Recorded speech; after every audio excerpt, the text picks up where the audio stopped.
Welcome back to Advocacy Alchemy with Professor Ross. We got a good one tonight, guys. We're going to show you the other side of the law. We have from bads to betrayal, how $900 ended a career in Charlotte. The charges are embezzlement. Let's watch this one. We'll talk about embezzlement at the end. We'll also talk about the Alford plea. Enjoy.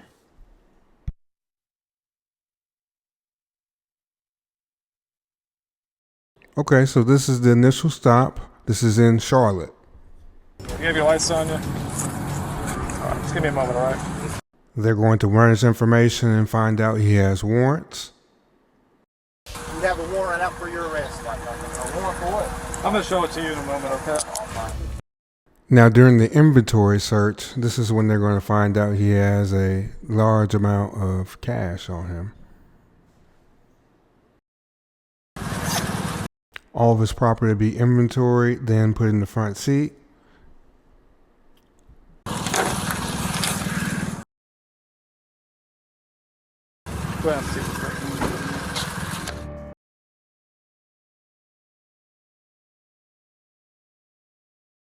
What is my money on the clearance process, man? What? Okay, so he's going to put the money in the car, and they're going to travel back to the station. Alright, I'm gonna count your money in front of you, okay? Okay, he's going to hand the money over to the jailer for counting. I heard the early band get popped. 5, 6, 7, 8, 9, 10. Now, the suspect is going to point out that there's an issue here, and he wants it addressed. Can you look in between his legs real quick? I think he just put some more money in between his legs. How much money did you have on you? I'm asking I haven't touched it. Can you just check in between his Sir, legs? listen to me. He's moving and everything. Look, he's moving. Sir, I heard the rubber band pop. He told me, I had to. Look, and he's moving. He's moving in between his legs.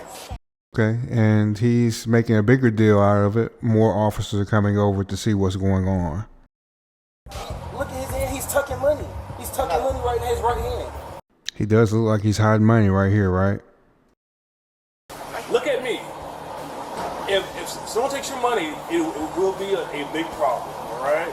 No one's going to take your money. I can see his hands. Are you saying that there's more money in here? What I'm saying is he just touched mine. I seen him put it in between his legs. I heard my rubber band. I've been nothing but cooperative with you guys. All right, the officer is going to get out of his car and try to prove his own case. I'm going to show you right here. Look at me. Too bad the circumstantial evidence is evident. Do you see anything? No, yeah. I'm not even going to touch it. It's blue hundreds right here. It's all the blue hundreds are right there behind that receipt. Thank you. All that's my money. You didn't have that. This is your money? Yes, I heard him crumble it up. Thank you. All that's been recorded, right? That's my money. Well, I think the suspect is right, and someone's been caught red-handed. Sir, you've been watching me that whole time. I seen you crumble it up. Just that count is it. not me. If I'm right, it's going to be around $1,000. It was 900 to be exact. Mr. Chapman went in my money. He separated my money. He was trying to steal it, and I caught him. Okay, now we got two people in cuffs. A police officer and the original suspect. They take his gun from him. They ask him some questions.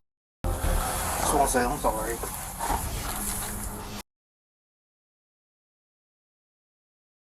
Right is right, wrong is wrong. Listen, all right? CMPD takes this seriously. Listen. Now, I wish I could say that another way because I feel like cursing right now, right? Two wrongs don't make a right. Did you need any water or anything? And you see the officer is in cuffs.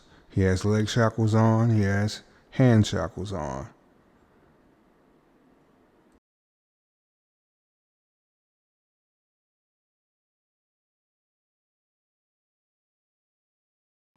So how'd you feel about that one?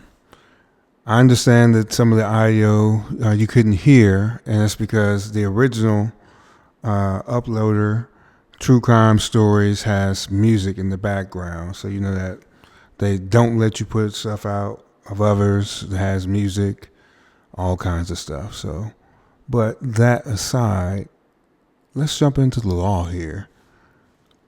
He was charged with embezzlement.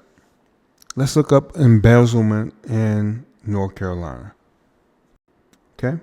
My search was for tell me the law in North Carolina regarding embezzlement and give me the statute. Okay. This is found in Article 18, all right, of the North Carolina General Statutes, Section 14-90. All right. And it's defined as embezzlement is defined as a fraudulent conversion of property by a person in a position of trust, such as an employee, public official, or fiduciary.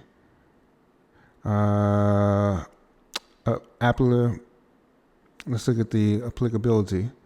The statute applies to individuals who exercise a public trust, hold a public office, serve as a guardian, administrator, executor, trustee, receiver, or other fiduciary, and or are agents, consignees, clerks, bailees, or servants of another person. Offense. Such individuals commit embezzlement if they knowingly and willfully embezzle, misapply, or convert to their own use. This pertains to any money, goods, or other chattel received by virtue of their office, employment, or position of trust. So here, he seized some money, all right? And he tried to he tried to steal some of the grand total of that money. He tried to steal about $900 out of wherever he had there. The penalty. The severity of the offense is determined by the value of the property involved.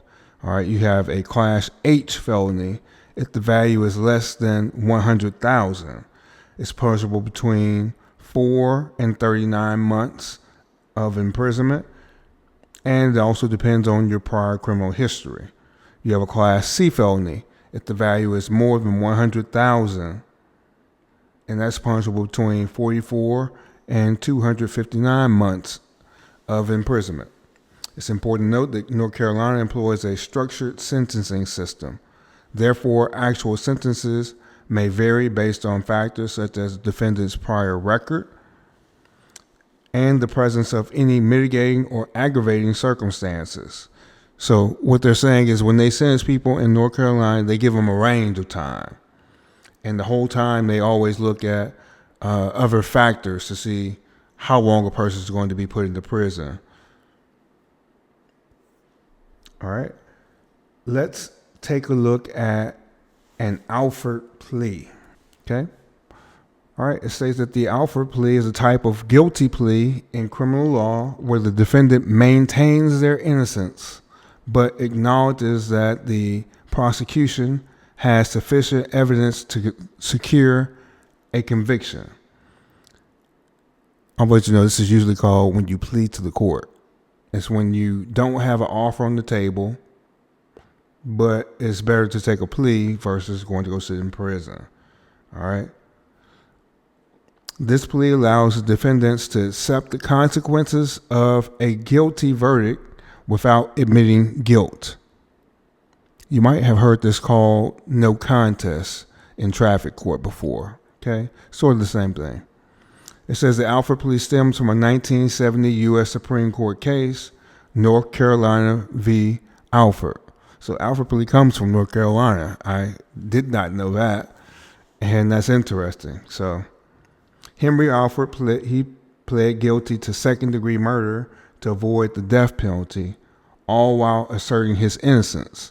The court ruled that such a plea is constitutionally acceptable, permitting the defendant to plead guilty without admitting guilt, provided that the plea was voluntary and intelligent,